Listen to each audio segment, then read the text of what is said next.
Welcome to Whispers of Life. This happened in 1991. I was a young medical student then, and my mother had been seriously unwell for months. Back home in Imphal, she had been admitted repeatedly to our medical college hospital. Each time, it followed the same frightening pattern: weakness, vomiting, blood loss, and each discharge came without real answers. One night, her blood pressure dipped dangerously low. I watched the mercury column oscillate, hovering around 80. The ward fell into an uneasy silence when I told there were no blood donors available with me. Something inside me gave way.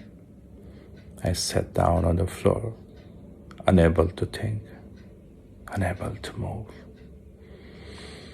My mother, exhausted and pale, whispered softly, "Ibu, it's all right. Let me go. You have tried all your best."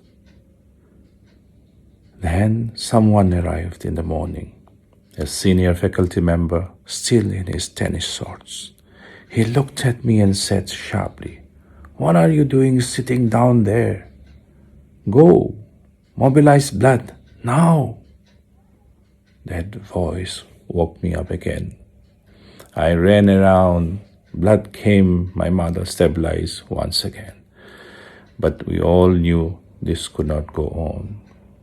A few days later, after yet another admission, a senior surgeon somehow examined her file and said quietly, "She has portal hypertension.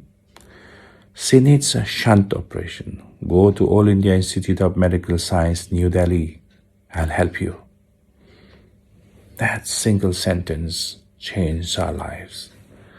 Money was arranged in fragments, letters were written, phone calls made, and my friends volunteered to donate more blood.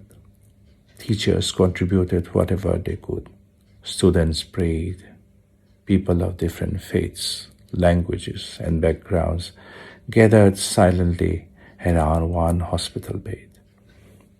In August 1991, my mother and I boarded an Indian Airlines flight to Delhi. I sat tense throughout the journey, carrying injections in my bag that I had never administered before, praying I would not need to use them mid-air on my mother for the first time in my life. A young woman seated beside us spoke gently to my mother, easing her fear. When we landed safely, she even helped us reach Manipur Bhavan. That day I learned something quietly. Kindness often arrives without introduction.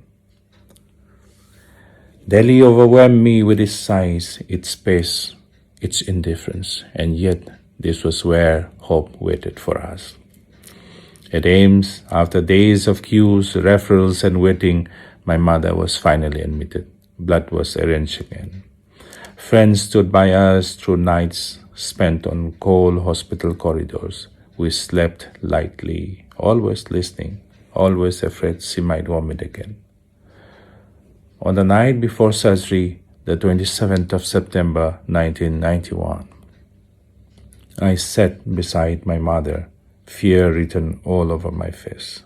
She spoke calmly about my siblings, about responsibility, about life beyond her. Later that night, unable to bear it anymore, I stepped into the corridor and cried where no one could see me. The next morning, she changed into blue operation theater dress. A trolley arrived. I followed her to the end of the corridor. "Ima," I whispered, "you go, I'll wait for you." I watched her disappear behind the collapsible gate at the other end of the corridor. That moment, the last glimpse before surgery, is etched into my soul. Hours passed. Announcements stopped. My mind imagined every possible disaster. Then someone told me that the public address system had failed. I ran upstairs. "Ima, are you all right?" Imungo, is that you? She had survived the operation. Recovery followed slowly, cautiously. Her hemoglobin rose, strength returned, life quietly began to flow back.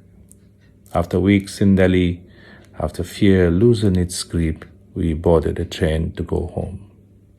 My mother sat by the window, healthier than she had been in months. A faint fear still lived inside me, but it no longer ruled me. We were going home, together, with my mother, alive and well. That journey, the train ride back home, was the happiest journey of my life. Thank you for listening to Whispers of Life, a new story every Sunday.